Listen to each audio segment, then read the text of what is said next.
your favorite devices.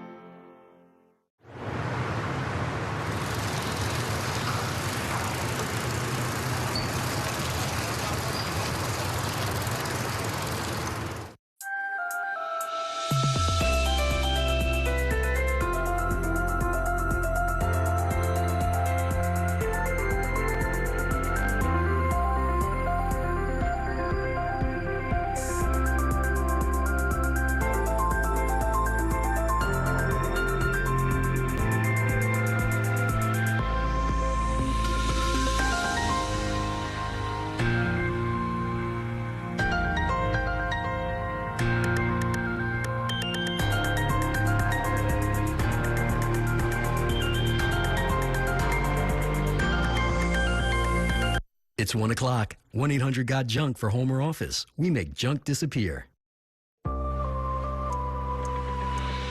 I'm Shannon Ferry with the latest in a New York 1 Minute. Governor Hochul is set to deliver her executive budget address this afternoon. Hochul's proposed budget is expected to be a record $260 billion with funding for the city's 2K child care program, education, and health care. New York 1 will bring you that address live. The nurses' strike enters its second week with no deal in sight. Mayor Mamdani and Senator Bernie Sanders joined the picket line earlier today. Today marks 1 year since President Trump was inaugurated for his second term. The president is in Europe this week for an annual global economic forum amid his threats to take over Greenland. And the city's Winter Restaurant Week kicks off today with restaurants across the city offering discounts on lunch and dinner. It is also the start of Broadway Week with 2-for-1 tickets to many shows. The goal is to boost tourism for restaurants and city attractions after the busy holiday season winds down. It all wraps up in mid-February.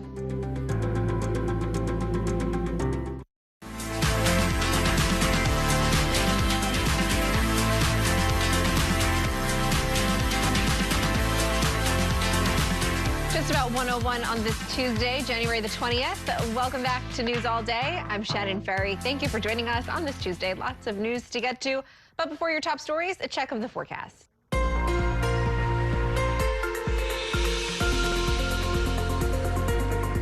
Guy, it is just really, really cold out there. Kind of hurts your face kind of cold when you are walking outside. Everything should be covered. Yeah, cover up that exposed skin, layers, and these wind chills aren't going anywhere. They'll stick with us here throughout the overnight hours and into tomorrow morning right before sunrise. Warmest wind chill value 9 out there, so dress for that. Wind chills will not let up. 22 will be your forecast high temperature with plenty of sunshine today, and then you'll have temperatures fall tonight around 13, but again, the wind chills will be back, feeling like sub-zero temperatures out there for tomorrow morning. Up to 34 tomorrow afternoon, and then we'll take a break from the cold Thursday at 46 down to 36 on Friday. Thanks, Guy. Governor Hochul set to deliver her executive budget address this afternoon. She will be laying out the price for priorities that she already outlined in her State of the State address.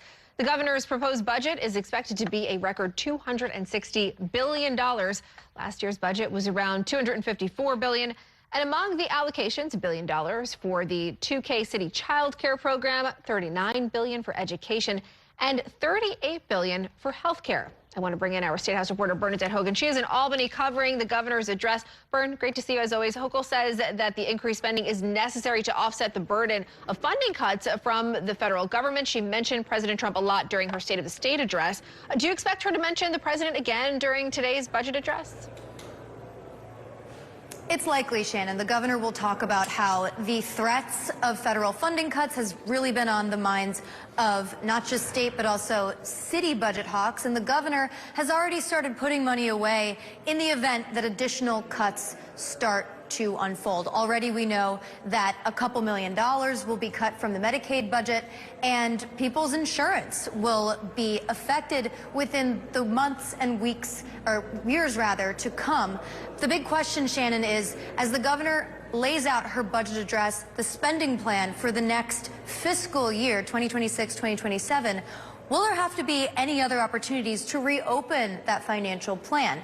It's a big question mark because although state lawmakers are supposed to negotiate a deal with the governor by April 1st, in the past couple of years under the Hochul administration, that budget deadline has been blown, frankly, but it's given the governor an opportunity to make some financial fixes. And then, of course, next fall, the governor will be able to do a mid-year review. So yes, President Donald Trump and the continued conversation about federal funding will definitely be top of mind. I want to talk to you about taxes, Byrne, because Hochul's budget proposal does not increase business, sales, or income tax. There's been a lot of discussion over how she differs from Mayor Mamdani on that. It does, though, extend higher taxes on corporations that were set to expire. So is that a way for Hochul to kind of fund her agenda without taking a political risk in a year that she's up for re-election? It's a practical measure, and it's also a political decision. Practically, the state's financials are pretty good. Already, the Hochul administration has been able to put money into a rainy day fund in case anything bad happens, a recession, or, again, additional federal funding cuts. Also, Wall Street has been doing pretty good, which has given the state a couple $2 billion more to play with. Now, the big question is, do you put that into existing programs, or do you put it into new ideas, like, for example, Mayor Mamdani has put out there, everything from funding his child care program. But the governor is up for re-election. She's got a primary in June, and that's fast approaching. The governor is running not just in New York City, where higher taxes might be a little bit more popular in the polls, but she has to attract independents, moderate Democrats, and Republicans who might not take too kindly to the idea of raising taxes. But the governor has also been opposed throughout her tenure in office to raising income taxes because she says it would provide a disbalance, or an imbalance rather, to the way that the state's financials are. Today's address is just one step in a much longer process, as you have pointed out here, Byrne.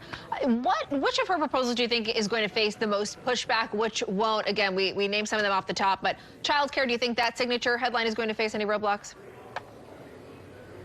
Childcare in future years, how does the governor fund this? She has not said how exactly either the state or New York City will fund the program beyond year 2. Already she said about $500 million should cover about 12,000 seats over the next 2 years in New York City alone. The big question will be, does the governor get a lot of pushback from the counties outside of New York City, everything from Long Island to the Hudson Valley and upstate?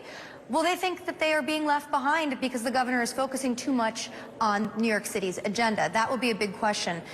Also, talking to those that are looking at the financials, they say that the governor's plan for Medicaid in the future and then school districts across the board, they're rapidly expanding budgets. Does the governor try to right-size that, or does she push it off into next year when she's not running for re-election? Bernadette, thank you. You want to stick with us for our special live coverage of the governor's budget address. Again, we are going to bring you that within the next hour. Mayor Mamdani and Vermont Senator Bernie Sanders joined nurses on the picket line earlier today as the nurses' strike enters its second week. There is still no deal in sight between the union and hospital management. Nurses say they're holding firm on key issues like staffing levels, health care benefits, and safety at work. Kelly Mena joining us from outside Mount Sinai with the very latest on this. Hi there, Kelly. Hi, Shannon, that's right. It's day 9 of the nurses' strike, and that picket line is still going strong, as you can hear and see behind me. Thousands of nurses under the New York State Nurses Association went on strike on January 12th at multiple campuses operated by 3 private nonprofit hospital systems, which are Mount Sinai, Montefiore, and New York Presbyterian. Joining them today was Mayor Mamdani and Senator Bernie Sanders. The duo framed this strike as a fight against corporate greed in the healthcare system and stood side by side with those nurses to unify with them and ask for the parties to come to the bargaining table. Don't tell me you can't provide a good nurse-staff ratio when you're paying your CEO at New York Presbyterian $26 million a year. But we call on every side to come back to that negotiating table, have a swift and urgent resolution, and to know that no matter what day it is, we will be here, we will be standing with you, and we will be saying the exact same thing. And nurses are here picketing and across those other campuses continue to demand safe staffing levels, effective security, and no cuts to their health care benefits. Nurses say they will continue until they're able to get their demands met and are hoping to go back to the bargaining table with the hospital systems. Back to you, Shannon. All right, Kelly Mena, thank you.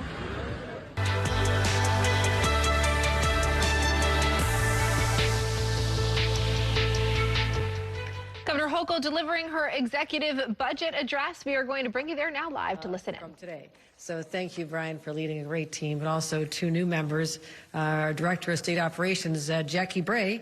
We used to call her Commissioner Bray. We know her from her time as the Commissioner of the Division of Homeland Security, and my new Policy Director, Emma Badera, who is doing an amazing job jumping in and coming up with countless ingenious, very thoughtful policy proposals. I want to thank them. Let's give another round of applause for this team. And our leaders in state government, Leader of the Senate, Andre Stewart-Cousins. We're going to be in this room a lot. I so appreciate the relationship we've developed over the last 5 years, and admire your great leadership and trailblazing woman in your own right, so thank you. And Carl Heastie, the Speaker of the Assembly, again, someone who just understands the levers of power in a way that I benefit from, and I thank him for his leadership of his sometimes diverse opinions in that assembly, so thank you. Also, we have other leaders that I'm recognizing. I want to thank, I don't see them on my list here, but let's see. I don't want to miss anybody. This is really important to me. I'm not forgetting our controller, that's for sure, Tom DiNapoli. Thank you. Thank you. Also, other leaders in the legislature, I want to give a shout out to our Senate Deputy Majority Leader Mike Gianaris, Senate Finance Chair Liz Krueger, Assembly Ways and Means Chair Gary Pretlow, Senate Minority Leader Robert Ort, Senate Minority Leader, Assembly, didn't get you the permission there, Will, or the promotion, Assembly Minority Leader Will Barkley, Senate Finance Ranker Senator O'Mara, and Assembly Ways and Means Ranker Assemblyman Rao. As I mentioned, we'll be spending many, many hours in this room over the next few months. And for what purpose? The common effort of fighting for New Yorkers. And I've already acknowledged a number of our guests that are coming before me now, but if there's anybody I've missed, I want to thank you for everything you do for us as well. As you heard, last week we laid out a very ambitious agenda for 2026. Our vision was for a stronger, safer, more affordable New York. And today, I'm here to show you exactly how we'll do that responsibly in our fiscal year 2027 executive budget. A budget is much more than figures on a page. It's a statement of priorities, a test of discipline. And this year, with so much uncertainty coming out of Washington, it also must be a plan that can hold up to pressure. Over the last 4 years, we've proven something important, that you can make historic investments without raising income taxes, without mortgaging the next generation, without losing sight of what people can afford. Taxpayer money is earned with New Yorker sweat, long days, late nights, early mornings. So I feel particularly obligated to be a responsible steward while also investing in how we build a better future. For years, the biggest threat to our budget has always been a potential recession. We've been talking about that since the pandemic. And we planned carefully to protect New Yorkers from that possible risk. But I will say this. The newest, most unpredictable challenge is something very different. Direct attacks on states by the Trump administration. Now, the federal government's relationship with states has never been simple, but for decades it was always this basic trust. When states stepped up to deliver federal programs, the federal government was a reliable partner, making sure the funds were there. In just 1 year, the Trump administration has shattered that trust, and we're bearing the brunt of it. Time and time again also, and I'm disappointed in members of Congress, congressional Republicans who are in power right now, including 7 from our state, who are not right now at this moment standing up to fight for those who elected them. They have the power to stop the bleeding, but they're not fighting for their constituents. And all across this country, red states, blue states, real Americans are feeling the consequences, working families, no matter who they voted for. And that's why this budget reflects two realities at the same time. We do have real momentum here in New York. You can feel it. It's real. But we have volatility on the road ahead because of this uncertainty out of Washington. And that's why we have to be so vigilant. That vigilance matters because New York's recovery after the pandemic was not automatic. It was built on careful choices, an equitable tax system, and an economic climate that encourages growth. It's that balance that has helped restore the confidence, how we created 1 million private sector jobs since I've been governor, and put our state on stronger footing. But that success is not guaranteed. That's why this budget is built to protect what's working while preparing for the uncertainty ahead. Let me start with the big picture. This executive budget totals $260 billion in all fund spending, an increase of 0.7%. Spending is up very slightly, primarily to offset federal cuts, especially to health care. And that's because federal funds in this budget are down roughly $10.3 billion. That's an 11.4% decrease just from last year. Now, some of that was pandemic relief. We knew it'd run out. We planned for it. But $3 billion of it is a loss of recurring Medicaid funding, money that we had been depending on to provide care for millions of New Yorkers. Now, the scope of these federal cuts would be far worse if we had not stood up to the Trump administration, successfully blocking at least $4 billion in additional cuts and freezes in court and through the bully pulpit, meaning my phone calls. That includes attempted cuts to law enforcement grants, safety net programs, infrastructure projects that all deliver good union jobs. To help offset these federal cuts, state operating funds will have to increase to $157.6 billion. Now, we're ensuring that vulnerable New Yorkers don't lose essential care, and we're doing it while still protecting taxpayers. Once again, there are no income taxes on New Yorkers, and this budget maintains reserves at $14.6 billion. Let me take a moment to put that number in context. When I came into office in 2021, we had about $2.5 billion in reserves. Over the last few years, we built our reserves to the gold standard of responsible budgeting, strong enough to protect New York in a downturn and flexible enough to react when families and businesses needed help. Last year, working with our leaders, we made a deliberate decision to use a portion of those reserves to pay down $7 billion in unemployment insurance debt. In so doing, we lifted a major burden off of every small business while increasing benefits for workers who happen to be laid off from their jobs. In other words, we built those rainy day funds for a reason. When it started raining, we used them. But even with that drawdown, which we will be restoring, our reserves are still healthy. Don't worry about that. We still have the highest reserves of any administration, percentages and actual, in state history. And this budget continues to protect New York's fiscal stability. Here's the good news. Revenues have continued to exceed projections, driven in part by record Wall Street bonuses. That reflects a basic reality of New York's tax system. We already have the most progressive tax structure in the entire country, which means this. When the economy is strong, and particularly when high net worth individuals and employers earn more, our revenues rise. And that's why we're able to invest more without asking New Yorkers to pay more. So let me be clear about something else. This is not an austerity budget, but it is a disciplined one. And we're continuing to invest in core services that New Yorkers rely on while keeping the growth of state operating funds at a responsible level. Over the last year, we took a hard look at programs that had grown out of control, not to take services away, but to make sure that taxpayer dollars are actually being spent in properly reaching the people they're meant to serve. One example is CDPAP.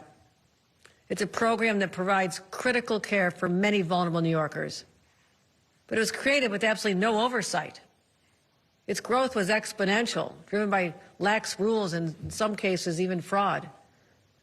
Expenses went out of control and jeopardized the very viability of this vital program. We said enough is enough. We cut out the abuse and brought the program back in line. And our reforms are working. The people who need it are getting it. We put the program on the path to long-term fiscal stability. And by controlling our overhead costs, we have found nearly $1.2 billion in savings, twice what we expected on an annual basis. Now, what do we do with those savings? We use them to stabilize Medicaid at the moment when the federal government was pulling billions in support. Let me explain what that means. Medicaid is one of the largest drivers of state spending. You know that. Nearly half of New Yorkers rely on publicly supported health coverage. Children, seniors, people with disabilities, working families. But this year, Donald Trump declared war on states and slashed federal support that had been in place since the 1960s. We saw the impact of that decision almost immediately. Over the summer, we were forced to make tough decisions to protect care and keep our system stable. Yes, the state did step up, absorbing $750 million in costs from the federal government that they had walked away from. And then the president's big ugly bill is going to blow a $3 billion hole in Medicaid in this budget alone. Clearly, we could not have planned for this. Certainly not when Donald Trump took an oath of office exactly 1 year ago today. But here's how we'll deal with it. We'll continue to find ways to improve efficiency across our healthcare system because bending the cost curve matters the most. But we will not shift costs onto families or leave vulnerable communities without a lifeline the way Washington has. That's not who we are. This budget takes a balanced approach, protecting services, supporting providers, and managing growth responsibly. As federal policy shifts, we'll continue to protect New Yorkers while being honest about what the state can and cannot absorb. Even as we manage these challenges, we're still investing in working families to help them get ahead. And that starts with putting more money back in their pockets. This year, New Yorkers are paying the lowest middle-class tax rate in nearly 7 years, starting this year. And we're ending state income taxes on tips so service workers can keep more of what they earn. If you're working long shifts, nights, weekends, those tips could actually help you pay those bills and should not be taxed away. We're extending relief to our farmers. This budget includes $30 million we didn't anticipate would be needed for targeted relief from New York farmers who are impacted by the Trump tariffs, especially dairy farmers and specialty crops. This will provide about $3,000 on average to help offset the costs that are rising just this year because of those tariffs to help them get ahead. Now let's shift to one of the biggest pressure that we know is on families. Child care. When I took office, the state of New York was spending about $832 million a year in child care subsidies, nowhere near enough to meet the needs of working families. As New York's first mom governor, this is personal to me. Someone's adding up how many times I say that. It might be 475, but who knows. But since I lived through this, I know what it means. Since taking office, through sustained and deliberate investment, New York has spent more than $8 billion on child care and early education. And this year alone, we'll invest $4.5 billion in child care to expand access, reduce costs for working families. We know that New York City and the rest of the state have different needs and different infrastructure when it comes to child care, and they require different solutions at this time. For New York City, we'll invest $500 million to fully fund the first 2 years of Universal two-care program, while continuing to support them with the promise of Universal 3K. Statewide, we're investing $1.3 billion in a different but equally ambitious approach. First, we'll make Universal pre-K available to every single 4-year-old by 2028. Now, don't worry, we've been building for this for years. Roughly 75% of the 4-year-olds we expect to serve are already enrolled in pre-K. But to meet families' needs before that age, we'll pilot community-wide child care to provide year-round, full-day child care from newborns up to 3-year-olds. And we'll build on our proven success with our child care assistance program and our voucher program, so tens of thousands of more families can access high-quality care for no more than $15 per week. Now, I want to be clear. I can fund this expansion in the near term because the revenue is there. We're not pretending to be able to predict enrollment utilization or federal policies 5 years from now. So we're doing what a responsible government does, using existing resources today and building toward long-term sustainability. But know this, my commitment into the future is there. And our commitment to kids doesn't end when they age out of childcare. This budget invests in the next generation with nearly $40 billion in school aid. And we're continuing to ensure that high-need districts are funded appropriately. After 16 long years of previous administrations coming up short, I made the decision to fully fund foundation aid, giving schools certainty without significantly driving up local taxes. Many of these districts are in high need or rural areas of our state and don't have other ways to raise revenue.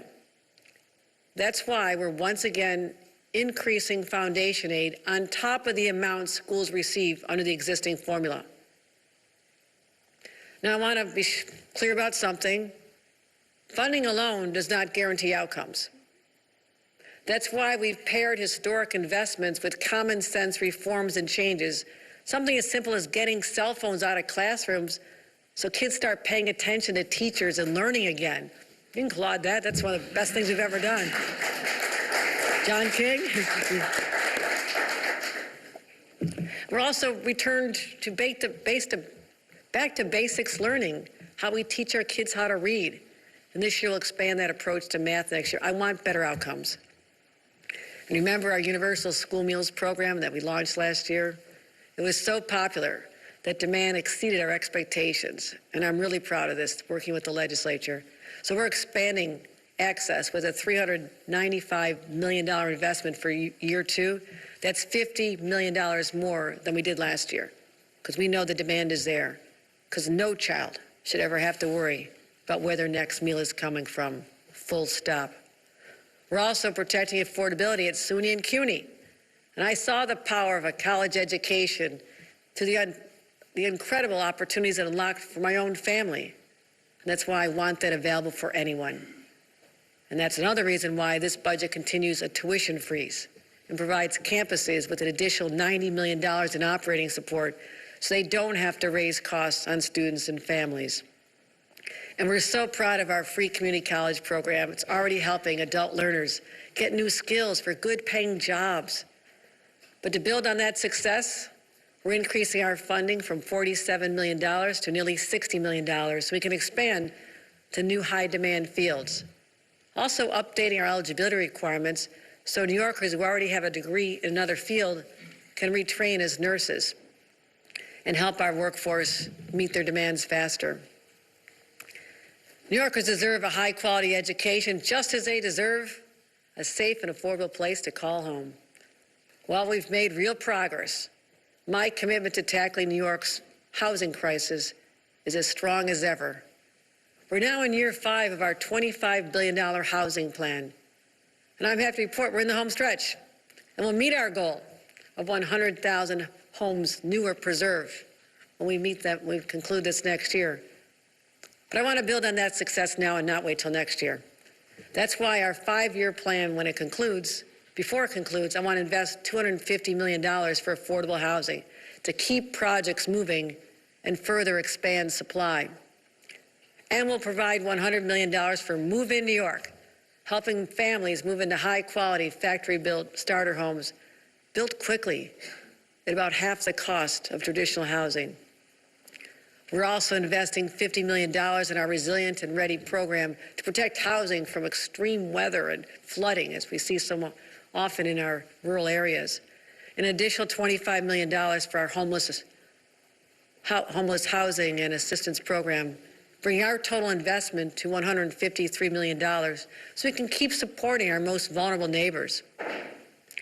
So far, you've heard me talk about affordability, education, health care, housing, but the foundation of it all is keeping people safe.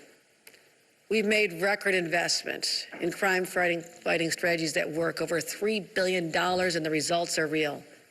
And this budget builds on what's working. $352 million for gun violence prevention. Just spoke to a mayor this morning who thanked me so much because crime is down in their city when it had been going up exponentially. $77 million to strengthen subway safety. We're also investing $35 million in securing communities grants to protect houses of worship and vulnerable organizations. And the final policy I want to address is something that's very important to me. Forging a cleaner, greener future for our children and grandchildren. Knowing the threats that our environment faces, during my very first month in office, I added $1.3 billion to the Environmental Bond Act, bringing the total to $4.3 billion, and the voters of New York approved. And that investment is already delivering, protecting drinking water, upgrading our aging infrastructure, and creating clean energy jobs across the state. This year, I've decided to go much bigger, extending our commitment with a new $3.75 billion 5-year investment in clean water infrastructure. It protects public health and supports the building of housing that New Yorkers so desperately need. Let's take a closer look at how these priorities are reflected in the numbers. And to walk us through the plan, I'd like to invite our Budget Director, Blake Washington, to the podium. Blake?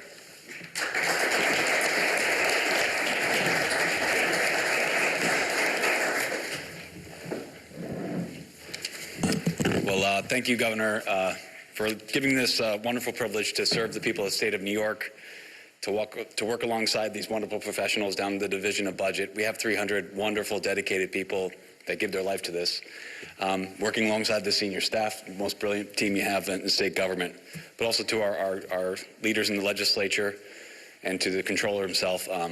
We work with your teams throughout the year, and this doesn't happen without a level of collaboration and honest discussions and frankness. You have wonderful and brilliant staff as well, so it's a real privilege to be part of it. So thank you.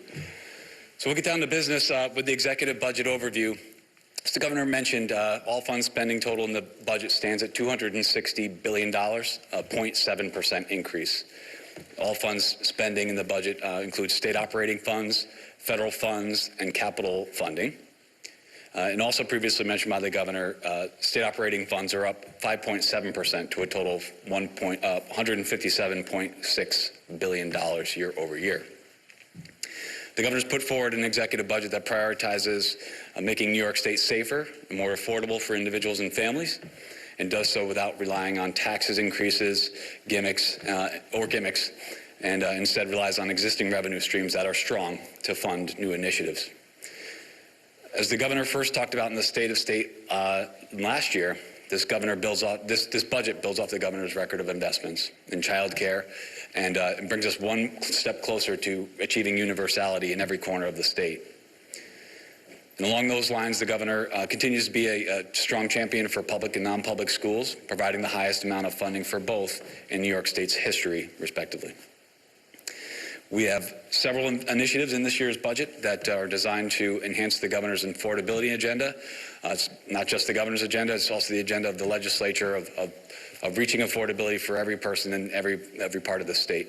So this budget makes significant investments to do just that in our housing stock, and by funding infrastructure projects and bringing more good-paying jobs right home to New York State. And in the last year alone, the state of New York, under Governor Hochul's leadership, we've added $100 billion in capital projects for infrastructure jobs throughout the state, for infrastructure projects rather throughout the state. So to do all this, because it's a lot, the state's fiscal health must be in good shape. So let's just take a few seconds to review where we are. The U.S. economy had a very complex 2025. There are multiple pressures on the economy, particularly when we were enacting budget last year. We saw that there was frequently shifting trade policy that exists to today. Inflation was accelerating. It still is on the uptick. And certainly we witnessed during the year a prolonged federal shutdown. Those are the pressures that really bore down on some of our decision making when we were enacting the budget, and we reflected revenues accordingly. But since then, we've seen a surge in high-tech investment. We've seen a stock market rally. We've seen consumer spending through the wealth effect. We've seen people in the state of New York spend more. And that's done more to produce revenues for the state of New York. So these same factors impacted our revenue projections. And again, going back to last year, when we enacted the budget, we might recall, Governor, it was right in the middle of Liberation Day, where tariffs were imposed throughout most of the world, and the U.S. economy had its first contraction in 3 years. We watched the stock market volume decrease by about 20% amid budget enactment. Economists were warning of slow growth, and inflation was expected to remain elevated. The markets reacted based on whatever was shared on social media by the White House. So things were really heady at the time. And to add on top of that, we had a major reconciliation bill that was being negotiated by Congress, and some of those actions would have impacted and continue to impact state tax receipts. With those factors in mind, we drafted the state budget in 26, and we reduced our revenue estimates by $4 billion on an annual basis, just looking at the facts on the ground. But, since then, Wall Street defied the odds and exceeded everyone's expectations. Every economist that we work with, and we work with economists throughout the nation, and in our mid-year report, we brought up revenues significantly to recapture all that was lost in our downward revision upon budget enactment.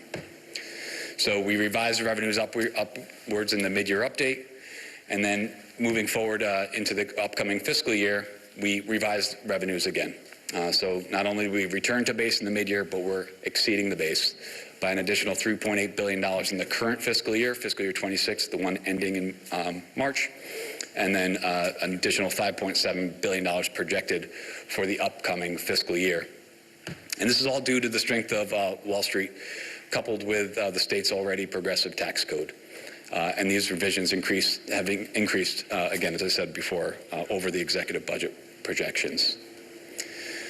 So all that being said, coming from enacted budget to mid-year to today, we have revised estimates up by a cumulative $11 billion.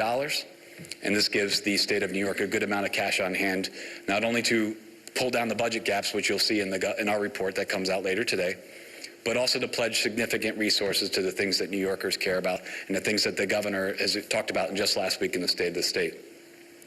We're doing this without raising taxes or without taking on costly debt. So forecasting, one of the things we always like to do in budgeting, and I'm sure the controller can relate, we try to provide some risks to everything that we talk about here. So obviously we have a U.S. economy that still faces headwinds in 2026. We still have pressure from tariffs.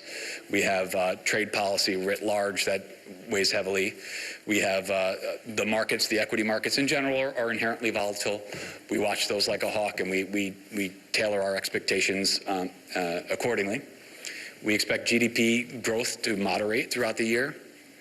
The labor market in the state of New York, much across the nation, is in a no hire, no fire phase, where there's sort of an armistice between employers and employees, which is a good thing, but that people are not losing employment, but we always like to see upward pressure on employment. Unemployment will continue to be elevated in the state of New York, projected to peak in the late spring, but the unemployment is certainly has been modified considerably post-pandemic.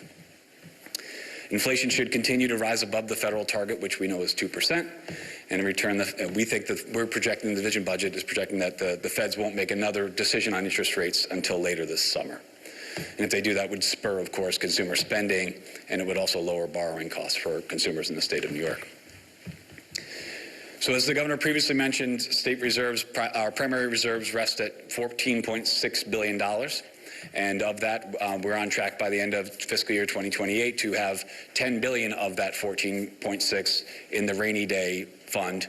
And the rainy day fund is a statutory fund which includes conditions for withdrawal and repayment. So it locks the funding up to ensure that they're secure for emergencies that are unforeseen.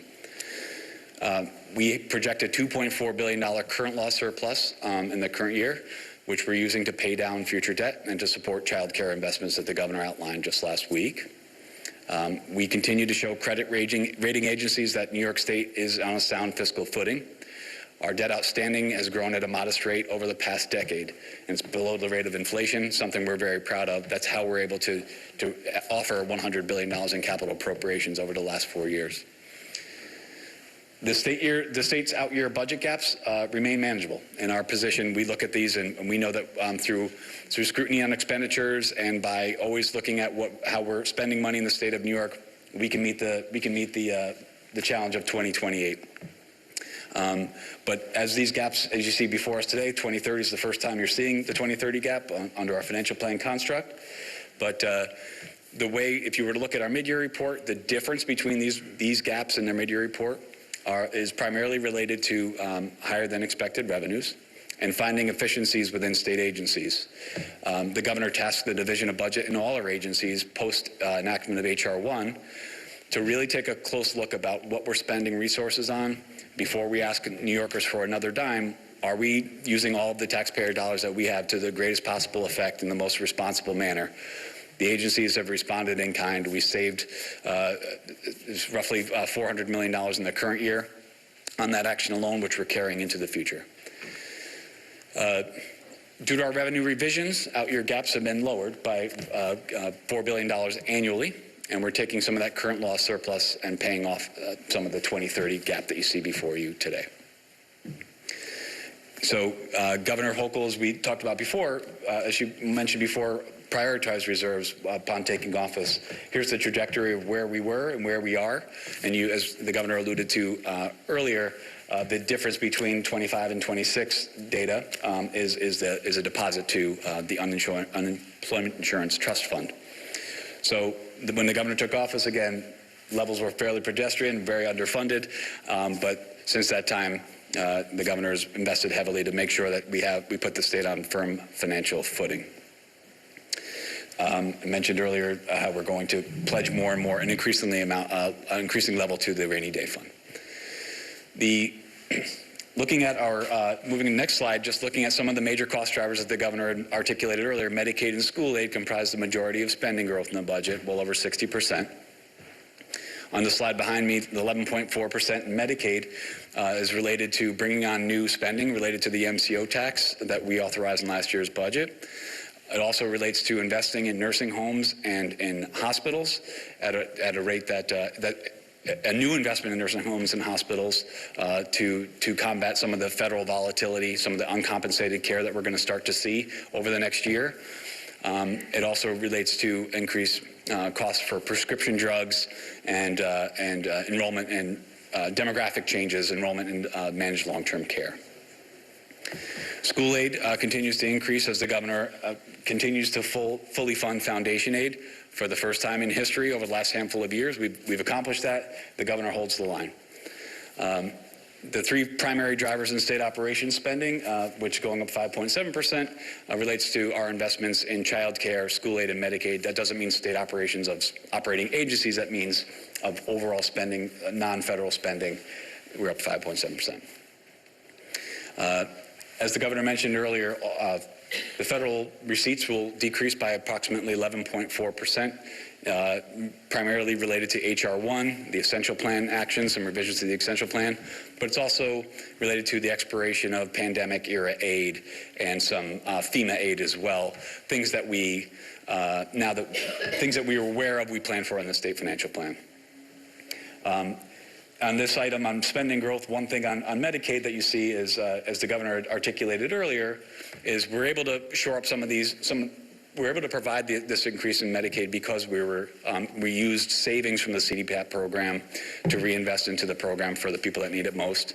So, the Medicaid program has a lot of need. We have a growing and aging population of seniors, we'll continue to look for efficiencies in the program. So the executive budget also proposes several tax actions. It does not increase taxes, but it does have some actions we want you to be aware of. First, we decouple state business taxes from certain H.R. 1 provisions that relate to federal tax expensing that would preserve $1.6 billion in state revenue. We simplify and we enhance the child independent tax credit, care credit rather, to provide greater relief to families on the lower end of the income scale. Some of these families will have an increased benefit of nearly $500 on an annual basis. And then we extend, but we do not raise the corporate rate surcharge that was enacted immediately post-pandemic for an additional 3 years through 2029. As the governor mentioned before, child care remains the long pole in the tent, and this is this is one of our largest investments. It is the largest investment in child care in state history, as the governor's taken that away previous to me. Over $8 billion invested in child care under your tenure, Governor, thus far. And in this year, we're going to provide a total $4.3 billion in statewide investment in child care and early childhood education. Of that total, $1.7 billion has been widely reported. Those are 100% new investments. So we believe that with $3.2 billion in child care vouchers that are now available statewide, that we think that'll go a long way to alleviate wait lists. It won't eliminate every wait list, but we're getting families on a path to have some level of planning and excitement around the program. We're also excited to say that among all the programs, the strategies we're deploying in child care is that we're partnering with Dutchess, Monroe, and Broome counties to provide for contracted care in those upstate jurisdictions. It lowers the cost and it provides a novel way of providing care for young people. And we're, of course, we're happy to help the city of New York launch its 2Care program, which will be phased in over several years. In addition to the investments to expand pre-K services on a statewide basis, the governor has enough funding available to provide, as the governor mentioned before, that we have 75% penetration pre-K program. We're providing a sufficient level of funding to get every 4-year-old pre-K assistance, pre-K programming by the 2028-2029 school year. So to address affordability, this budget continues along those efforts. The governor has been absolutely focused on making New York more affordable for New York, for our families, and that's happened through a variety of different interventions that we partnered with the legislature on over the last handful of years. We certainly have, we've enacted a child tax credit, which the governor mentioned on several occasions before. Governor's very first year of real property tax relief to 2 million homeowners. The governor has seen she's introduced and the legislature approved 2 middle-class tax cuts in her last 4 budgets, and increased and included the one that was included in last year's budget. So families are just seeing the fruits of those actions now. Families will start to really feel the changes we made in the child tax credit this year, thanks to the governor's leadership and the legislature's partnership. We tripled that benefit. As I mentioned earlier, we did provide homeowner tax relief as well in the governor's very first year. We provided an average $800 benefit in 2022, and it was a $2 billion package. So the governor, though, has not been satisfied with those. She's very proud of those accomplishments, I think it's fair to say, but she wants us to look forward, look further. She charged the entire team to come up with different ways of providing or promoting affordability. So this year we're going further, as I mentioned previously. We're enhancing, reforming the child tax credit, the independent care credit, provide an increased benefit for an additional 230,000 filers. And we're also taking steps to make sure that certain charitable contributions from taxpayers in the state of New York remain tax deductible. For institutions in the state of New York remain tax deductible. We are not subjecting tipped wages to state income tax. And those are sort of the big sort of tax side things. But from our view, and certainly the governor has prompted this, affordability doesn't always mean a tax cut or a rebate. It also means just putting forward some common sense solutions to knock down barriers that stifle business and development, or that just create new costs upon our state residents. So what we've done here is this executive budget takes a critical eye at the State Environmental Quality Review Act, what we call SEQR, and it proposes to exempt certain types of housing projects that have no significant impacts on the environment from additional SEQR review. But it also means paying attention to the needs of New Yorkers on a day-to-day basis. The governor is taking steps to tackle rising costs of home and auto insurance by putting forward several reforms to lower premium costs and reduce rates by targeting bad actors and limiting excessive payouts. Auto insurance premiums, no matter where you are in the state of New York, have really blossomed in the last 5 years, and it's time to intervene. The governor continues to provide for resources for our partners in local government. And the state has provided a tremendous amount of resources to them to protect the property tax cap, $75 billion in a cumulative benefit, but for the tax cap, which the governor has not modified since being governor. We've also maintained the freeze on local contributions to Medicaid, which we've seen this fiscal year and prior years is increasing by double digits percentage-wise, and foisting those costs back to municipal governments would be a real disaster for them. So the state is holding the line and assuming those costs. Those efforts resulted in relief of nearly $6.8 billion in cost avoidance for the city of New York and $3.1 billion for every other municipality in the state. One of the items in the budget that the governor alluded to before is a continued focus on law enforcement, prosecution, defense, violence interruption, subway policing, safety. All those actions have a benefit that accrues to local governments, and we're proud to support that. The governor also knows that the governments are not out of the woods just yet, so that's why for the third consecutive year, we're augmenting the AIM run by an additional $50 million in temporary municipal assistance, making sure that municipal governments throughout the state of New York have the confidence in knowing that infusion of cash is on its way.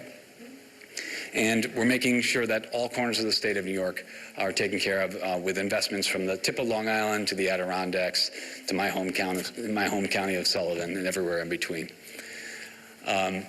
Some of those investments you've seen before, and I think you will see they have, except I might have stalled out here, forgive me.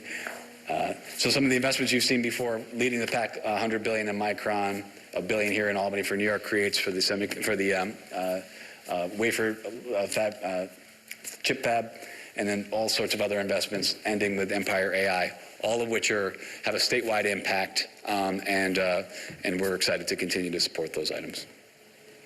And certainly just last week, the governor having broken ground on Micron has provided such a lift and a lifeline for Central New York, and it's one we're so excited to see roll out over time. So moving on beyond that item, just kind of wrap up here, this year's budget, the governor mentioned that we have some coming into the home stretch here. One item that we talk a lot in the press, we see, well, how are different areas of the state faring? One area that the governor wanted to put a little extra concentration on was, what are we doing for our rural friends and neighbors? We have $100 million for factory-built starter homes, which are affordable and can be built in a fraction of the time. We have $50 million in grants for water infrastructure for rural communities specifically, a new $50 million. We provide $30 million for farmers that are negatively impacted by tariffs, providing an average of $3,000 for dairy producers and producers of specialty crops. $15 million to modernize our dairy farms, investing in the fairgrounds, and we don't want to, because we can't forget about our county fairs. The governor always looks forward to attending the state fair each and every year. So with that, I'll be in the Blue Room later on today at 3 o'clock to provide a more robust briefing. But I just want to assure you that this budget, this executive budget that the governor's charged us with composing, strikes a balance between being responsible while at the same time investing in the services that New Yorkers care so much about. So obviously I want to commend the governor for keeping the focus, and obviously giving us as much time as you did to help us put this all together, to the senior team as well for their help, and to the entire cabinet, the governor's cabinet, for contributing along the way. So thank you very much for your collective dedication and your fight for New Yorkers, and I appreciate the time.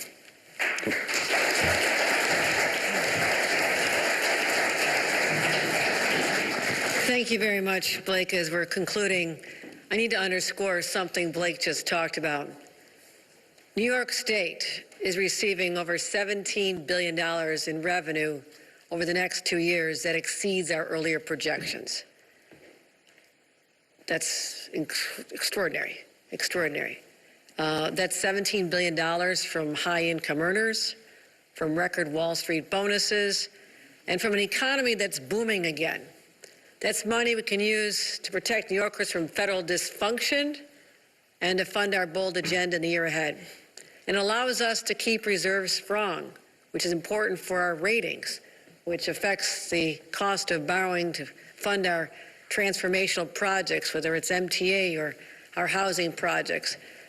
It also allows us to keep our spending strong now, serve New Yorkers, but also allows us to fund our priorities into the future.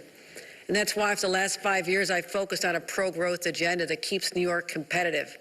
And that's how we fund a strong social safety net for New Yorkers who need it, so important to me, and expand programs that help families afford the essentials like childcare.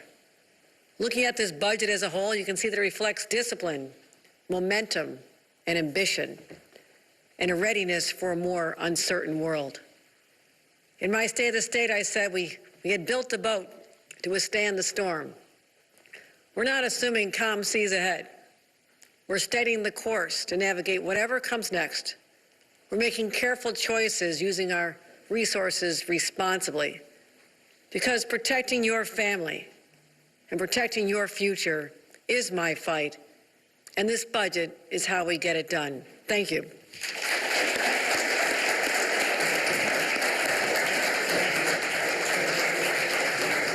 Okay, 1:55, you have been watching Governor Hochul's budget address. A reminder, she gave her State of the State address just last week. Now she's breaking down how she plans to fund these proposals. To break down what we heard, I want to bring in Errol Lewis and Ayanna Harry. We have both been all of us have been watching this. There's a lot of numbers thrown around, a lot of proposals, a lot of PowerPoints that are going on. But Errol, give us what people should actually understand about this budget address today. Well, there are a couple of top lines that people should keep in mind among our viewers. First of all, a tuition-free zone SUNY. If you are a SUNY student or you want to become a SUNY student, they're going to hold the line on that. One thing to keep in mind, though, is that there's going to be a major expansion of availability for early childhood and childcare. They're spending much more money than the state has ever spent to try and make it so that by the year 2028 is what the governor said, 4-year-olds universally from one end of the state to the other will have childcare or early education. That's extraordinary. There's no other state of this size that can say that. And she's putting aside quite a lot of money. And I guess the third would be she's proposing to do all of these things and a whole lot of other programs, of course, without raising corporate taxes or personal income taxes. Yeah, Ayanna, I would say childcare and the taxes seem to be what stands out. What stood out to you the most? Yeah, the taxes certainly stand out to me as well. And this also stood out to Mayor Zohran Mamdani in a statement that he put out responding to the governor's budget. He did renew his call for there to be higher taxes on the wealthiest New York City residents as well as the wealthiest corporations. So Mayor Mamdani, that does seem to be developing as a real point of contention between he and the governor. Mamdani saying we do still need to raise taxes on the highest income New Yorkers. And what also stood out to me, you know, going into this budget address, I had two questions. Would Governor Hochul mention President Donald Trump by name? And also, what do we know what the potential impact of federal budget cuts might look like for the state of New York? And we do have answers, and we have numbers now. The governor saying that she expects there to be $10.3 billion in less funding for the state from the federal government. And she said much of that went to pay for Medicaid. And so the state is really stepping up, increasing spending on Medicaid by 11.4%. That's significant. And we're also seeing spending go up this year for school aid. That's money that goes to public schools throughout the state. That's going up by 4.3%. And Errol mentioned SUNY. SUNY is another area where the state is going to be spending more money, 7.2% more in this fiscal year budget compared to the last fiscal year budget. I want to go back to what you said about Mamdani and read some of that statement that you were referencing. He said working New Yorkers should not have to pay the price for the failures of the Adams administration. The excellence in public services our city depends on should not be sacrificed. It's time to ask New York's wealthiest and large corporations to pay their fair share while also working toward a fiscal relationship with the state that better reflects New York City's status as the economic engine of the state. Errol, your takeaways from that statement? Yeah, so there's an interesting dynamic that goes on whenever we're talking about raising taxes. And this is something that left of center politicians, going all the way back to Bill de Blasio and even before him, of course, where it's sort of a solution in search of a problem, meaning the cry is for a redistribution of wealth because it's somehow ethically or morally preferable to having a relatively small handful of people with a lot of wealth and a lot of people who are struggling. The governor tries to sort of answer that by saying, well, what do you want the money for? And if it's for, rural programs, I'll fund those programs. If it's for better infrastructure, I'll fund that infrastructure. If it's for early education, I'll fund that. And what she has said, and this is what she has told New York One in interviews, and she basically alluded to it in the speech, is saying, like, if you don't have a specific program that we need this money for, we are not going to tax people just to say that we did it. She made a point of saying that they have $17 billion over the next 2 years that was not projected, meaning that they've got $17 billion to work with just on the existing tax rate. So why do we have to raise more when we have $17 billion that nobody was expecting? And here's how I'm proposing to spend it. Now, if you want to spend it differently, that's one thing, but we're not going to just go and tax billionaires because the socialists say that we should. Ayanna, we were already hearing a reaction from some lawmakers in Albany, but given what we just heard there, how do you expect this to be perceived by the state legislature? So I think that, for the most part, this is a Democratic-led state legislature, so Governor Hochul will be negotiating with people who share similar values to her in some ways, but we do know that there are some Democrats that are a little bit more to the left of the governor. So it will be interesting to see how these negotiations play out. One thing that we did not hear the governor really talk about in her budget address, in her State of the State, something that was previously discussed, is whether or not she might try to raise the age laws, the laws which dictate, whether or not a 17 or 18-year-old, a 16 or 17-year-old should be tried as an adult or a juvenile. This is something that the governor perhaps wanted to address and might have brought up throughout this budget process, but there was significant backlash from that, from Democratic lawmakers in Albany, and so it seems like she is stepping away from that. So it's going to be interesting to see what bites Governor Hochul chooses to take on, particularly with her facing re-election later this year. Yeah, and I noted some of the projects that would affect us locally: Jamaica train station, 2nd Avenue subway across 125th Street, some MTA capital projects. Errol, what was your reaction to hearing a lot of those big name infrastructure projects, kind of taking a page in some ways from Cuomo's book? No, absolutely. And look, it is what the money is for. And again, it's a way to sort of answer the more contentious problems about what to do on criminal justice or what to do on redistribution, what to do on taxes. Everybody likes a brand new bridge. Yeah. Everybody likes a shorter commute. Everybody likes a brand new train. And every politician likes to cut ribbons on these kinds of projects. So it makes everybody in Albany fairly happy to be able to sort of have that kind of a conversation, as opposed to the much stickier problems about what do we do about a shortage of guards for upstate prisons? What do we do about rebuilding the jail system in New York, which had fallen apart into such a state of disrepair and violence that a federal monitor is going to be appointed to take it over? She didn't talk about any of that. It's much nicer to talk about a brand new connector up in Syracuse or someplace, and that's fine. That's fine. That's a starting point for a discussion. But trust me, a lot of these other kinds of questions around affordable housing, around criminal justice, around how to maybe change some of the insurance laws, all of that is going to be part of the discussion. This is just day one of the budget fight. Yeah. There'll be more to come as we get closer to the April 1st deadline. Yeah, and Ayanna, again, as we've told our viewers time and time again, Governor Hochul up for re-election. So how much of her re-election promises did you see and glean from this budget address today? I mean, it's not just the infrastructure project. So much of what Governor Hochul spoke about today, these are really policies that directly impact New Yorkers and things that tend to be pretty popular, right? Childcare, healthcare, Medicaid subsidies. These are not abstract policies or budget line items that New Yorkers might not understand or understand how it applies directly to their lives.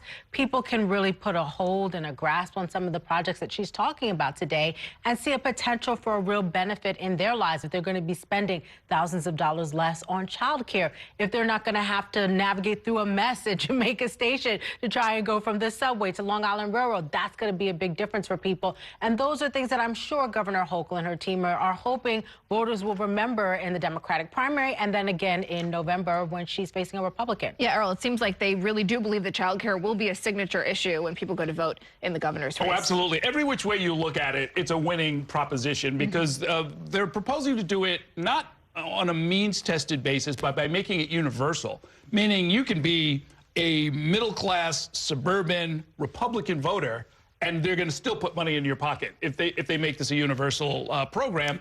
And so everybody starts to maybe be a little bit less hostile toward the governor, maybe a little more friendly towards the governor, maybe more likely to reelect her. Yeah, Ayanna, let's talk now about who she will likely be up against, which is Bruce Blakeman.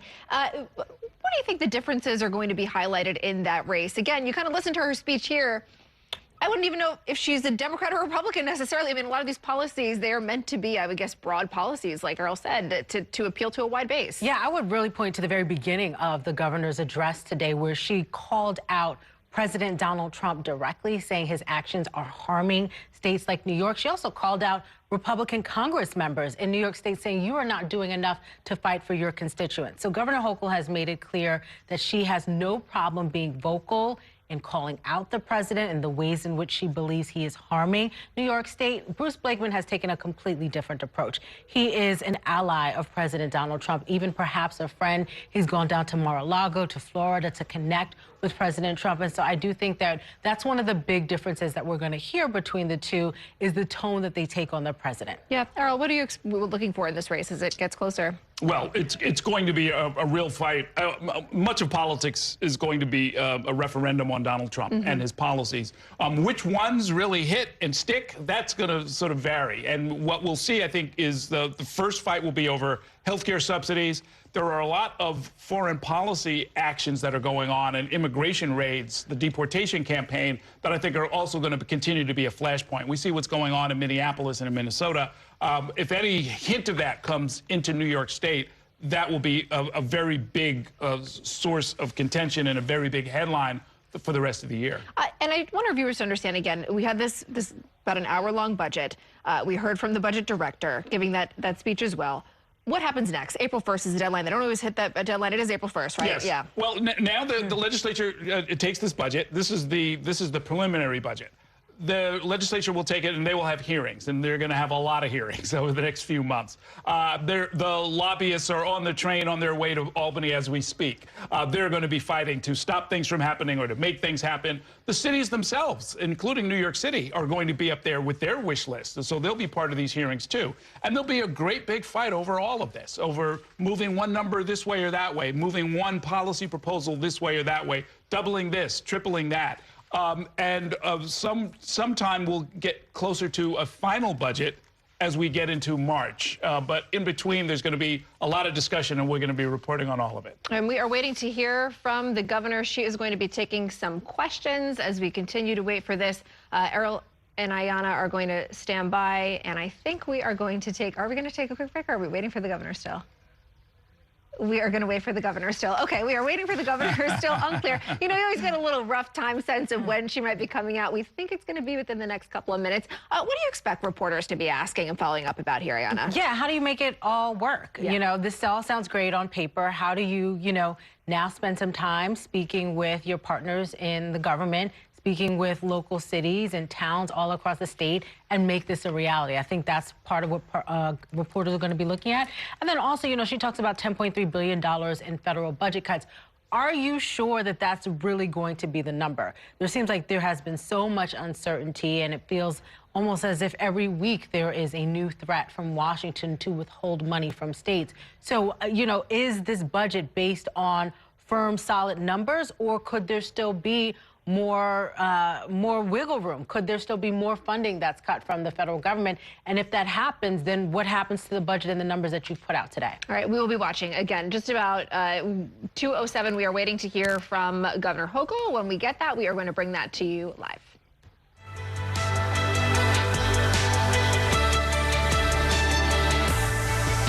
Mayor Mamdani and Vermont Senator Bernie Sanders joined nurses on the picket line earlier today as the nurses' strike enters its second week. There is still no deal in sight between the union and hospital management. Nurses say they're holding firm on key issues like staffing levels, health care benefits, and safety at work. Kelly Mena joining us from outside Mount Sinai with the very latest on this. Hi there, Kelly. Hi, Shannon, that's right. It's day 9 of the nurses' strike, and that picket line is still going strong, as you can hear and see behind me. Thousands of nurses under the New York State Nurses Association went on strike on January 12th at multiple campuses operated by 3 private nonprofit hospital systems, which are Mount Sinai, Montefiore, and New York Presbyterian. Joining them today was Mayor Mamdani and Senator Bernie Sanders. The duo framed this strike as a fight against corporate greed in the healthcare system and stood side by side with those nurses to unify with them and ask for the parties to come to the bargaining table. Don't tell me you can't provide a good nurse-staff ratio when you're paying your CEO at New York Presbyterian $26 million a year. But we call on every side to come back to that negotiating table, have a swift and urgent resolution, and to know that no matter what day it is, we will be here, we will be standing with you, and we will be saying the exact same thing.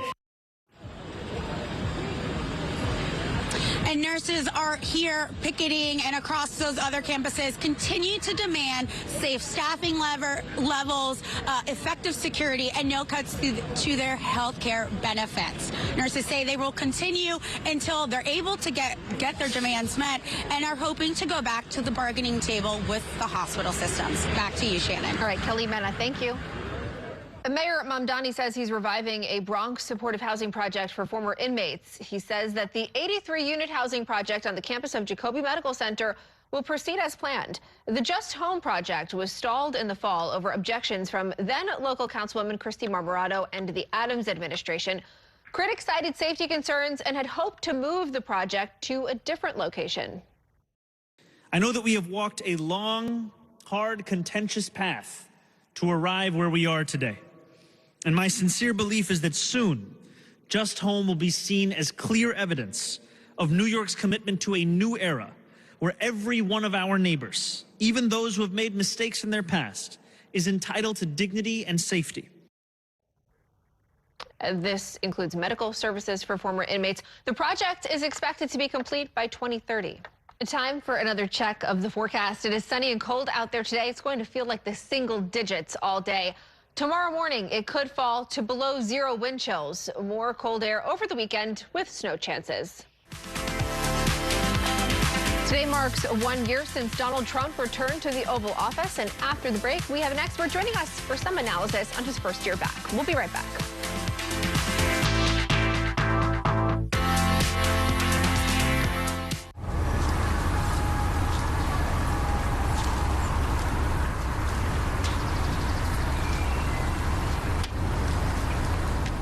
After 30 years of forecasting for New York, I've learned it takes a dedicated team to cover all the weather our city has to offer.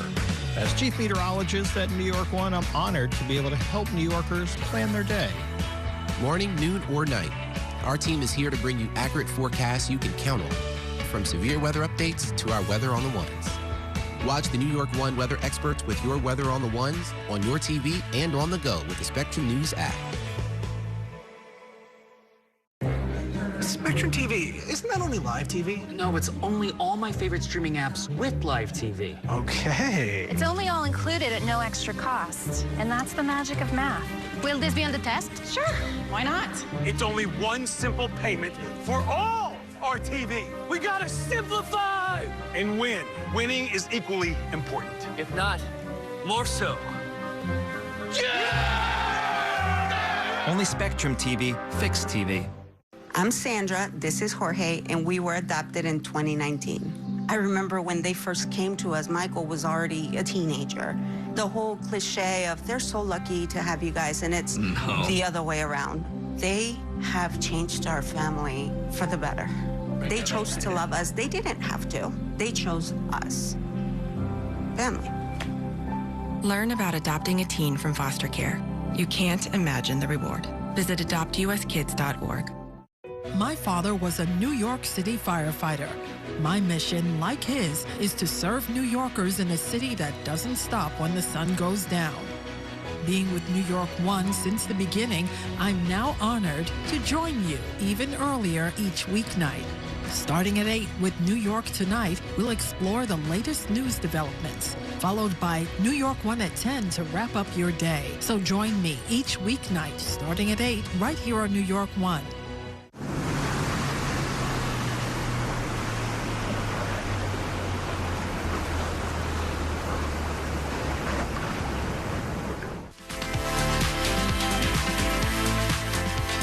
To News All Day. We have cold temperatures in store for today and tomorrow. So help me God. Congratulations, Mr. President. So there it was. It has been 1 year since President Trump was inaugurated for his second term.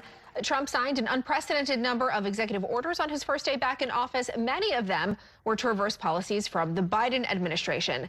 Since then, the president has focused on a number of issues over the last year, including efforts to reduce the federal workforce, implementing widespread tariffs, and ramping up federal immigration enforcement. For more analysis on the president's first year back in office and to look ahead, we have Columbia political science professor Donald Green. Good to see you. Thank you for coming on News All Day. So much to cover, of course, from this first year of the administration, but I want to start more broadly just about how significant the last year has been. What really stands out to you? Well, it really marks as one of the most consequential years in the history of the presidency. Certainly, it overturns any kind of comparison, even in the last 50 years, because one has to go back to, say, 1965 to see a juggernaut of legislation and change that was anything like this. But this is different from 1965 and different from other years like 1933 in that this is not a year of legislation. This is a year of either executive orders or executive action to restructure the executive. Interrupting programming to bring you that question and answer session with the governor we told you about following her state budget address. Let's listen live. Well, praising some of the aspects of the budget, saying that it addresses the cost of living. He also kind of pointedly said he rejects austerity politics and re-upped his call for a tax increase on rich people and also corporations. I'm wondering if you had any conversation with him prior to the release of this budget, and if you had a discussion about why you're not raising taxes. No, we have. We're in regular communication. Our teams are embedded, literally, trying to provide assistance as we would for any mayor. You know, across the state, we're helping all of our mayors with their challenges. So, no, we've had conversations. He understands. No news there. And just in response to that statement, saying that once again he's calling for that tax increase. Oh, I know he's calling for a tax increase. I've heard that. I don't have a response. I just said this is a budget that's seeing unprecedented, unanticipated, unexpected revenues to the tune of $17 billion because we have an environment where we're supporting the businesses and the economy that allows these opportunities to come to us, so we can use them to support our generous safety net programs so we can take care of people. That's really important to me, to continue having those revenues coming in. And you know, still look back at, you know, out-migration numbers after SALT, and we lost $13 billion. $13 billion that I'd rather be paid by taxpayers here than having them be down in Florida. So I'm sensitive to the impacts. And I understand the calls. I respect that tremendously. And the mayor knows that we will be his partners in helping him address his financial challenges. And as we go through that, and again, it's their new administration. They're still trying to get under the hood to find out what's happened and where they are today. But I think there's a good news, you know, that perhaps isn't fully apparent, that if our revenues are up so dramatically, primarily because of Wall Street bonuses, the surcharge that the city levies is also going to go up. They're going to see more revenues than they would have anticipated. So I just don't know that that whole picture is clear yet. But we're going to work with them. I've committed to that. I've committed to taking a major cost off their plate with the support for the child care. The mayor has told me how often he's grateful for that, as recently as yesterday. So, no, I think the relationship is strong, and he understands that, you know, as I go forward, this is the budget I put forth, and I'm proud of it, and we'll continue working together. Hi, Governor. On the subject of the $30 million tariff cash grant program that you have announced in this budget, also noted in your budget book is that the tariffs from the federal government haven't seemed to hit New York as hard as was originally planned. So I'm curious about that program, if you downsize it at all, if you think that it is, the best approach to tariffs as they stand today. Our tariff report that we launched or released in November, I believe, said the average family in New York is paying $4,200 more because of the tariffs. The tariffs have not been good for this state. And I sat in this room with farmers from all over early on when the tariffs were just being imposed, and they were almost in shock because the relationship that they have with Canada, it is very symbiotic. Whether it's the shavings that they get from the lumber from Canada to put in the stalls, whether it's the fertilizer that only comes from Canada and Ukraine. I mean, that supports our farms. I mean, they're taking it on the chin. So I'm hopeful that with this infusion of money in our budget, unanticipated, again, this is more of the collateral damage of the Trump administration and these insane tariffs, which are doing nothing other than put us at war with strong allies and trading partners. I mean, Canadians aren't really interested in buying products from New York farmers either. And their costs have gone up and their marketplace shrank. So it is a tough time for farmers. Blake, do you have any more on the program? Yeah, the only thing I'd add is that I think the statement you're referencing is relative to budget enactment. And again, as the governor related to previously, at budget enactment, we had a Liberation Day where tariffs were up at 80 and 90% in some cases. So while they've moderated dramatically, it's still a net effect, as the governor related to the state of New York, to taxpayers of the state of New York. Governor, Bruce Blakeman says that your budget should cut taxes, offer property relief, and reduce spending on immigrants to make New York more affordable. Could you respond to that statement, please? You guys really listening to him? Come on. I guess I'll attempt to respond, but he clearly doesn't understand budgets. We have cut taxes. I've cut taxes on the middle class, not once, but twice. And one of those tax cuts is going to affect this very year. So we have cut taxes. We've also put more money back in New Yorkers' pockets. There's all kinds of relief. Our past year, that's what we, beat the drum about how we're going to put more money back in New Yorkers' pockets, whether it's the inflation refund, whether it was the child tax credit going up to $1,000 for children under the age of 4 and $500 for children who are older, whether it's covering the full cost of lunches and breakfast for kids, putting one child is about $1,600 back in your pocket, and the free community college for adult learners who want to transition but can't because of the cost of school. It's also, let's look at this year. We added $50 million to our Power New York program to help people with the high cost of utility bills. We're working hard with a very ambitious package to find ways to cut the high cost of car insurance, which is one of the highest in the nation, but very high on Long Island. So we're constantly focused on cutting expenses here. You heard me talk about that. Cutting costs for New Yorkers, reducing taxes, not increasing taxes. So I think this is a budget that he should wholeheartedly support. Governor, I guess the question also the budget director. You put sort of, it's like in a language for everyday New Yorkers, it says decoupling state business taxes from certain HR 1 provisions and, simplifying and enhancing the child independent tax care, and of course extending temporary franchise tax for large corporations. I think some of those are more self-explanatory than others, but just to the typical New Yorker out there, what does that mean in as simple a language as possible? I'll let Blake explain, but definitely tell him about the R&D part, because that's the part that drives me crazy. Should Blake be answering from here? Can you hear me from here? Should he answer from here? Yeah. Okay. I think so as a practical matter, the state of New York and the federal government, and every state in the nation and the federal government have a relationship on their taxes, right? In many instances, states are aligned with the federal code, coupled with the federal code. So when this federal code changes, that flows through the states in a variety of different ways. When you decouple from the federal government, you break that tie. In this case, HR 1 created a new tax incentive for R&D expensing, and left, if we remained coupled coupled with the federal government, it would have eroded $1.6 billion, $1.7 billion in state tax receipts from that provision.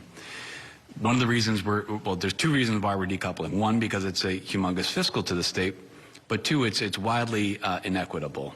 Under the federal code, you can actually, if you're domiciled in the state of New York as a business, and you make a capital, if you have an R&D expenditure in the state of Missouri, you can claim that credit against your state liability wherever you reside, not where you created the project. So I think you're going to see more states align with us on that front, because it's a little bit unfair that one state should bear the burden of where R&D expenditures were made elsewhere. So that's just, the bottom line is decoupling, preserving state tax revenue from an inequitable program. Hi, Governor. Hi, Dan. Either for you or Blake, doesn't matter who wants to answer it. In the budget book, it talks about how you asked agencies to identify some efficiencies, came up with $300 million. Just wondering what that $300 million is across those agencies. Is it very small things, a bunch of them, or are there big pots of money that you're taking away? I think it's fair to say it's small things and a bunch of them, to steal your phrase. It is having a direct dialogue with the agencies, as budget does on a day-to-day basis, scrutinizing expenditures. We ask the agencies, please, before you seek to hire to your fill level, is that new hire absolutely essential to meet the mission that's before the agency? If it's not, please reconsider. Is this new expenditure that you want to take on board, while it sounds great on paper, is it the absolute most essential thing you need to do right now? If not, please reconsider. The governor charged the agencies. They took this task to heart. They ran with it. $300 million in savings, and that'll carry forward into the financial plan. Another area where I'm excited about looking at our government expenses is incorporating artificial intelligence as a tool for us to examine, internally, regulatory, regulations, policies, procedures, executive orders, and just kind of put them through the analysis. Are any obsolete? Are they redundant? Are they unnecessarily causing costs for the state or for our consumers, our customers, the people taking advantage of programs? So that's something, now that I've been here, entering my 5th year, that some of the policies that we launched a few years ago with certain expectations, I also want to know, are we meeting those expectations? And this is what I'm driving hard with our agencies. I'm not going to continue funding programs unless you prove to me it met the original mission and the objective. And that's another area where we look at, the CDPAP was a brazen example of something we inherited, and I had to put an end to that with a lot of contentiousness. But we'll do what's right. But also, are there other areas, not even that scale, but areas where something is just not meeting our expectations, and we should either change the dynamics or consider the funding source? So we're re-examining all the aspects of government as well. And this is for either you, Governor, or Blake, how concerned are you, speaking of AI, about a potential AI bubble, since that seems to be partly what's driving a lot of the stock market boom, and a lot of economists are expressing concern that is overinflated. Is that something you're worried about, and are you contingency planning for it to burst at some point soon? And I'm going to ask Blake, who talks to economists all day long around the country, to give you a higher level answer on that. But also, we are preparing in our state for the possible displacement of individuals. And that is one reason why we are looking at, career fields that we think will be there for the long term. And investing in helping people get skills for, education and healthcare are always going to be needed by, provided by human beings. The advanced manufacturing. I mean, we're at Micron. AI and robots are not running that factory. They're hiring 50,000 people. People who will be there, the engineers, but also, 60% of the jobs don't even require a college education. So we really are having thoughts about the future of the workforce in New York State and the impact of displacement. But talk about what the boom or bust cycle could be for us. Well, I think the good news is, broadly speaking, there's been a moderation in that investments in the AI sector have sort of plateaued a bit, because I think that generally speaking, when when the equities market look at spending, they tend to correct. They're defensive. They take positions that, while they all want to make money, they take positions to also preserve what they have. One of the wonderful things that we've seen in the state of New York is that the markets are wildly resilient, and they're able to react when there is when things become too frothy. They can adapt and invest in more safe items across the portfolio. So, listen, we watch these data, and we're very, very particular of them too, because we're mindful of what you're saying, Laura. And I think that right now we look at the trajectories. We see that the acceleration has decelerated, which is probably good for everybody to take a beat here and see what we're doing. Hi, Governor. Hi, Grace. So you talked about, thinking about how every New York State tax dollar is earned with a New Yorker sweat. You said that, before you ask New Yorkers for another dime, we want to look at all our resources, how we're using the greatest effect. I'm curious, in the process of that, if you looked at the economic development programs that the state runs. I know that they've been a kind of a key target of a lot of good government groups and, various analysts saying we're not really getting, return on our investments there. I'm curious if you foresee any changes to that sphere. No, every time we make a decision to support one of these economic development projects, the analysis goes on the front end.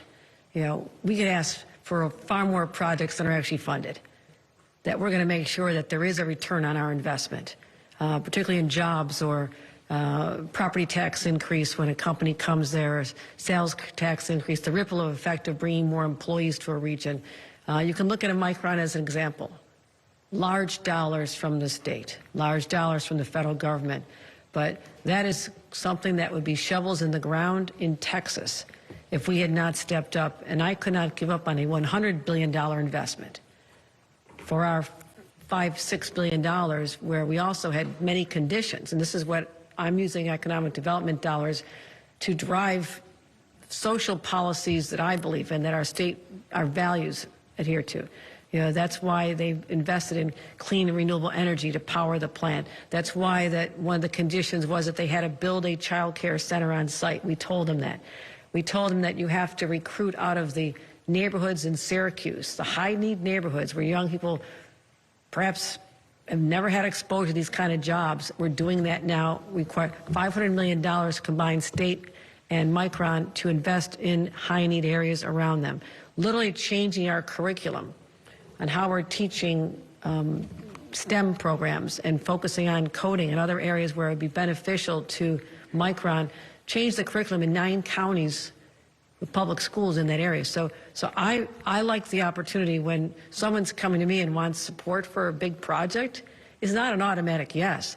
It is, are you doing this, this, this, this, and this? And then we'll do the calculation. Are we getting the return on the direct dollars, but also in terms of employment and adhering to our values? So all projects are not created equal, and I can guarantee we do not fund them all. Governor, I wanted to ask, why did you feel the need to explicitly say this is not an austerity budget if this is still the biggest budget that the state has ever had? And separately, why are there no major policy proposals? You've historically had, especially criminal justice reform proposals in your budget. You don't have them this year. Why is that? Many policies also do come up. There's the 30-day amendments. There's also what happens at the table. We have our negotiations that start in earnest. And as those who are observers of the process know that a budget that we put forth today is really a starting point. It lays out our priorities, but then I listen to the legislature about their priorities, and they'll have their chance to weigh in on this as well. So I would not look at this as a final document, number one. Austerity, I said it's not an austerity budget because look at the new spending we're doing. Look at the $3.75 billion, $500 million over the next 5 years to invest in something that may seem boring and unimportant to casual observers, but if we don't focus on clean water and providing sewers and opportunities for communities that cannot afford the infrastructure, especially our aging infrastructure in a place like New York, we're not going to get the housing we need. So I'm looking at, I need more housing built. I have to fund it with something that doesn't sound like a major policy, but $3.75 billion is dramatic. having $4.5 billion this year alone to support childcare, to support the mayor of New York's vision on what he wanted to see happen first, we said yes. We're funding that this year and next, but also the rest of state is going to see programs that they had not anticipated before, and also increase the number of families that will be receiving the vouchers and the subsidies we do. So I don't know how you define visionary programs, but I feel really positive about what we're doing here, and also trying to just, increase affordability. Taking on auto insurance, this is not the easiest thing to do, but we're doing it. And I'm standing up for New Yorkers and finding ways to make sure we hold utility companies accountable to reduce their costs of utility bills, and building more housing to reduce the cost of it. I'm listening to New Yorkers, and I'm trying to hit every one of their pain points with either adding more money to an existing program or coming up with something new. That's what I view a budget is all about, helping New Yorkers just get through life and showing them they have a government who cares. But just why specifically did you mention austerity? Were you expecting that as an accusation? Have you already gotten that? No, I hadn't heard it before. Then why bring it up? I don't know. I'm just laying out that it's not an austerity budget, because austerity means we would have said no more hiring, no new dollars. I mean, just for those, and I know you're more sophisticated and you watch all these things carefully, but I just want to let people know that we're not scaling back our ambition, right? And an austerity budget would say, we just have, things are so tough and so dire right now that we cannot fund what we want to fund, or even continue funding existing programs, and may have to have layoffs. I just want to be very crystal clear and lay that out, that is not what's happening in this budget. So get people to look at it very differently. Governor, besides Mamdani's ask for new income taxes, he also said in the statement that he wants to work towards a fiscal relationship with the state that better reflects New York City's status as the economic engine of the state. Is he complaining that the state is not giving enough to New York City? Is he kind of coming at you here? No. And are you worried about that also with your reelection bid? No, he's doing his job as a mayor who is supposed to advocate for their community. I've served a long time in local government. I have no problem with someone making a strong case to us on what their needs are. I also represent 8.5 million New York City residents. So we're going to be as aligned as we can on many issues and continue to support the city. And again, a new administration finding out that the financial landscape looks challenging. You cannot believe the number of staff hours that have already gone in to helping them understand and work with them to find a path forward. We want to be an ally to the city of New York. So I don't take offense when people stand up and say what they'd like to see. That's what they do. That's what all mayors do. Governor, did you cut a deal with him, though, to raise taxes perhaps after your reelection year? And also, with your fundraising that came out, are you going to take matching funds? I will take political questions later, but no deal has been cut. Absolutely. I reject the insinuation that a deal was cut on this. You look at, if we have $17 billion more than we expected for this year and next, and we're paying down our out-year gaps that just a few years ago were scary looking. When you first showed me what we were looking at in 2030, it was chilling. How are we going to get out from under that? And we have this moment in time where, because we're being smart and Wall Street is doing well, and we have the high net worth people living here in this state, we're benefiting from that. So, no, I don't agree. Governor, I have a... Marcus, Jimmy's question, please. Governor, I didn't hear you say that. Yeah, Okay. Governor, to build a little bit on Rebecca's question, you, in previous years, have used your budget to sort of leverage things against the legislature. You were talking about changes to the school aid distribution formula, and districts might, God forbid, have their funding reduced. Now, even the ones that are hold harmless are getting an increase. You are not talking about raise the age changes. That's something that had been rumored, something prosecutors had asked for, but I understand it's not happening now.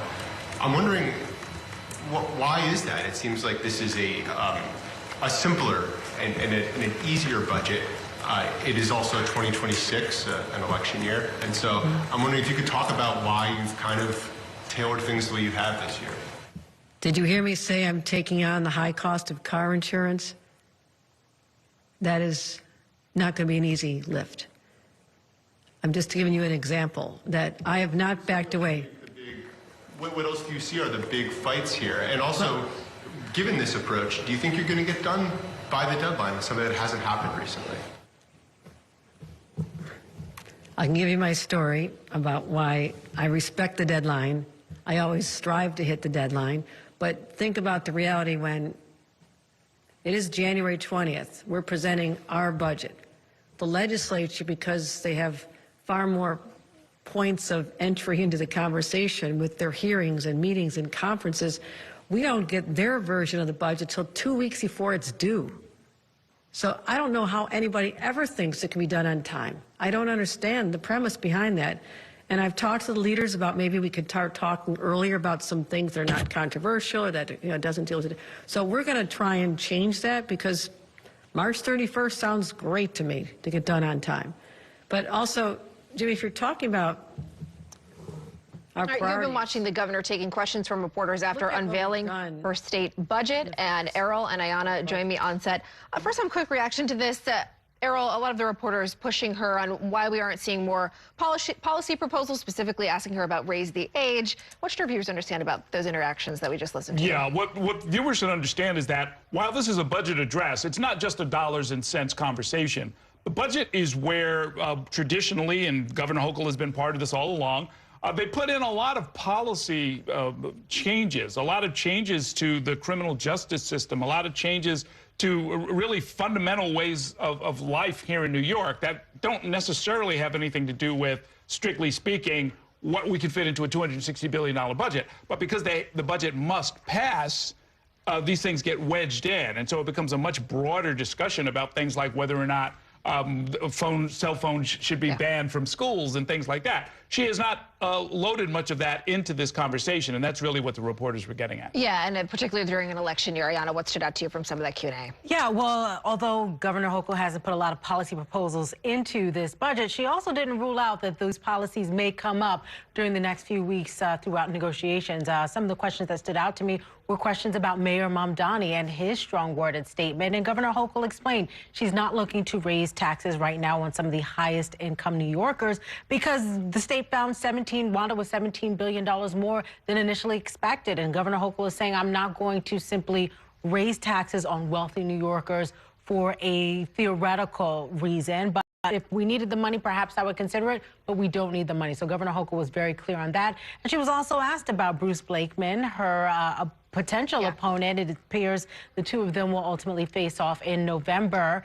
And Bruce Blakeman put out a strong-worded statement responding to the governor's budget address today. He said that her policies are simply going to continue to make New York more unaffordable, saying she's doubling down on the policies that led to unaffordability and that giving away so much for free to so many different people is ultimately going to cost New Yorkers. But Governor Hochul had a quick comeback. She said basically Blakeman doesn't understand budgets. Ayanna, Errol, thank you for your analysis on all of this. We are going to have more analysis on this coming up on News All Day. But until then, we are going to take a quick break.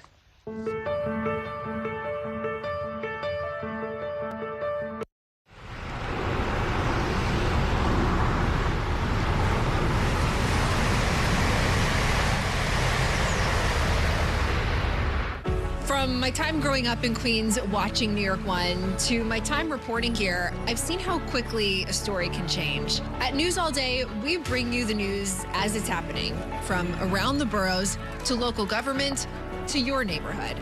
Because our city never stops moving.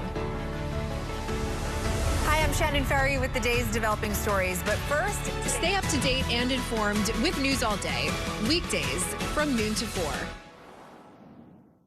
Your entertainment the way you want it. With Spectrum TV, all these streaming apps are included at no extra cost. So you can watch anything. Movies, series, sports, reality, news. Here's a look at today's top stories. Exclusive originals. We await your orders. And even more of your favorites with live TV. Stream across your devices and enjoy anywhere. See you later. Get it all with Spectrum TV. I'm an ex-drug dealer, and I'll be your sub today.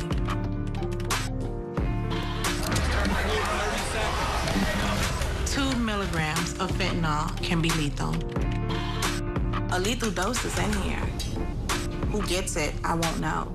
It's cheap, it's potent, and it's profitable. The sad reality is fentanyl is being mixed into everything now. More kids should know.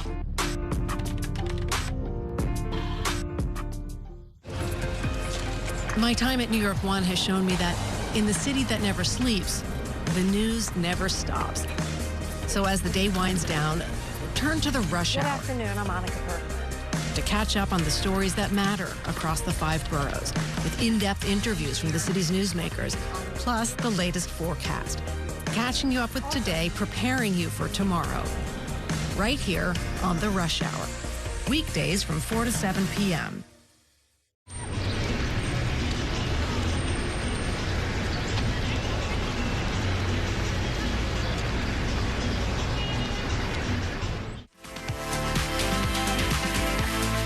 Welcome back to News All Day. It's sunny out there, but it is really cold out there. It's going to feel like the single digits all day. There were nearly 50 measles outbreaks in the United States, threatening the country's elimination status.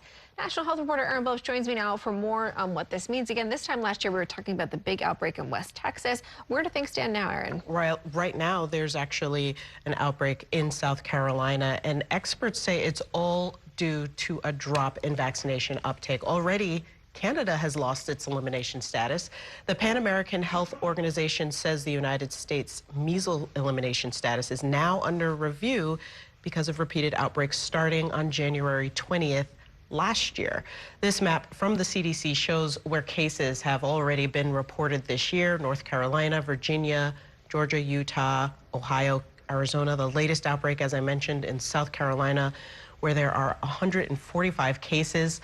Last year's outbreaks were confirmed in 45 jurisdictions, including New York and New York City, totaling more than 2,242 cases. So you need at least 95% of the community vaccinated against measles to achieve herd immunity, meaning the disease cannot easily spread through a community. The dark orange states on this map shows where measles, mumps, rubella vaccination levels have dropped below 90% among kindergartners. Light orange is where 90 to just under 95% are vaccinated. There are only a handful of states colored light blue, including New York, where vaccination levels are at or above herd immunity thresholds. It's a little different when you zoom into communities, though.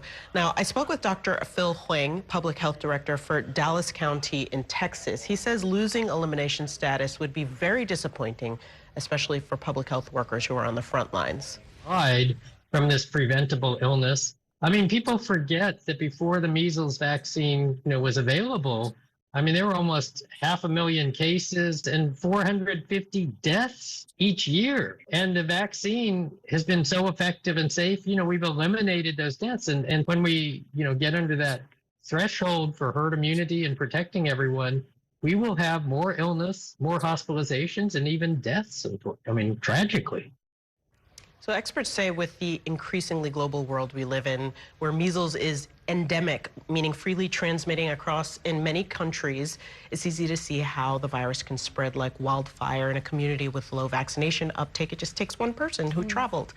Measles stays alive in the air and on surfaces for up to 2 hours after an infected person has been there. So if you, say, step into an elevator or a bathroom unknowingly after an infected individual and you are not vaccinated, you will likely get infected. Measles has among the highest reproduction rates, meaning every one person infected is likely to infect another 12 to 18 people. If you compare that with the flu, you're only likely to infect 1 to 3 other people. So it's a huge difference. So contagious. So when might we see that elimination status be eliminated? What other steps need to be taken in order for that to happen? So the United States has been invited to a meeting that will take place in April, where this Pan American Health Organization is going. They have a committee that reviews all of the data, and if they find that the same measles strain that started in West Texas was part of all of these other outbreaks, then that means that it was a continuous transmission and this country loses its elimination status. But hopefully that doesn't happen. Hopefully we figure it out. I mean, can the country, though, get back to that point? Yes, but it's probably going to take a really long time because, there's this issue of vaccine hesitancy. It's going to take grassroots efforts of rebuilding relationships with patients and doctors. But, you know, the data is really clear. The MMR vaccine is very safe, very effective. All right, Erin Billups, thank you. Celebrating a video game icon. After the break, Roger shows us around the new Pac-Man exhibit at the Paley Center. Hey, Raj. Hey, Shannon, I am playing the world's largest Pac-Man game here at the Paley Museum. It's all about a celebration, 45 years of one of the, they got me, one of the coolest video games of all time. It is Pac-Man, and we'll tell you more coming up when the news continues on News All Day. Where am I? Oh, there I am. Okay.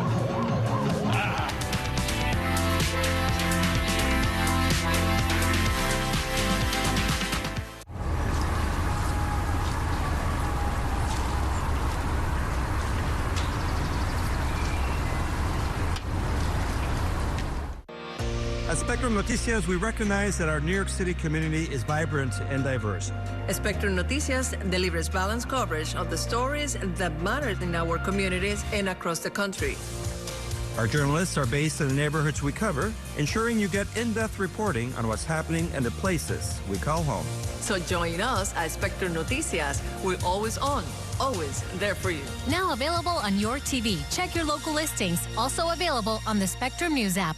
There's an international travel plan with Spectrum that was an additional $10 a month as opposed to paying a ridiculous amount per day for roaming fees. This literally felt like my old phone carrier was reaching their hand into my wallet and just helping themselves to some of my cash. I like having no surprises when it comes to my cell phone bill. And with Spectrum, that's been the case. So it's saved me a ton of money. Real customers, real savings. To see how much you can save, visit spectrum.com/save.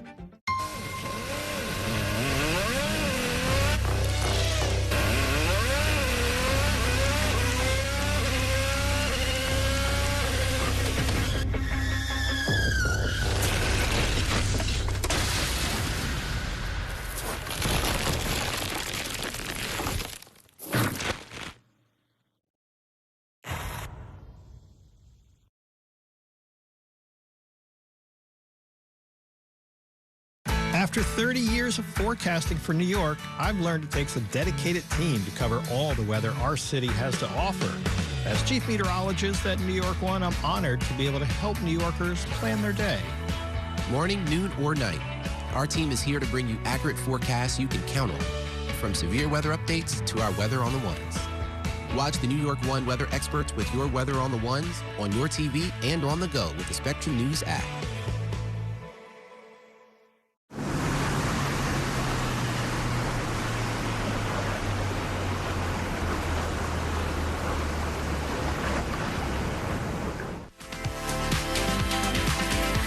Welcome back to News All Day. So take a look at our picture of the day. We have a shot of some of the snow we saw over the weekend.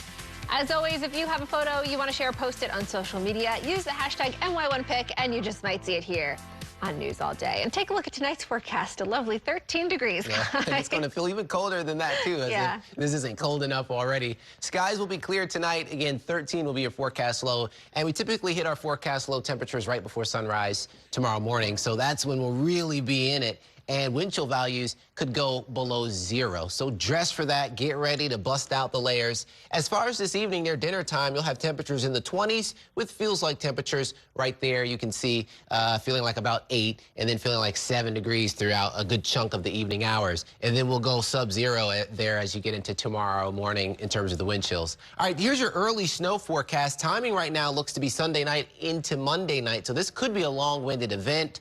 Several inches of snow possible, but the snow will develop Friday morning right over the panhandle of Texas, so it's still pretty early, so this has plenty of time to shift.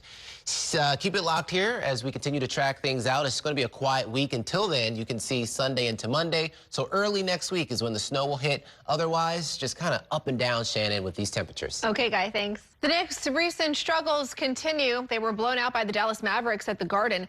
The Knicks struggled shooting and defending. Mavericks win it 114-97. There was a little bit of good news off the court as Jalen Brunson was named All-Star starter for the second time. Meantime, the Nets fell at home to the Phoenix Suns. Phoenix wins at 126-117. The Knicks and Nets play each other at the Garden tomorrow night. And on the ice, there were mixed results for the local teams. The Islanders beat the Canucks in Vancouver. New York wins 4-3. They head to Seattle to play the Kraken tomorrow. The Rangers could not get a win in Anaheim over the Ducks. Ducks win at 5-3. The Rangers are right back at it tonight in Los Angeles against the Kings.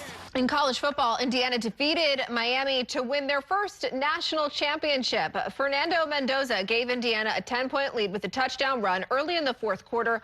Miami had a chance to win it, but an interception deep in Indiana territory clinched the game. Indiana wins at 27-21. They finished the season with a perfect 16-0 record. It has been 45 years of the iconic arcade game Pac-Man.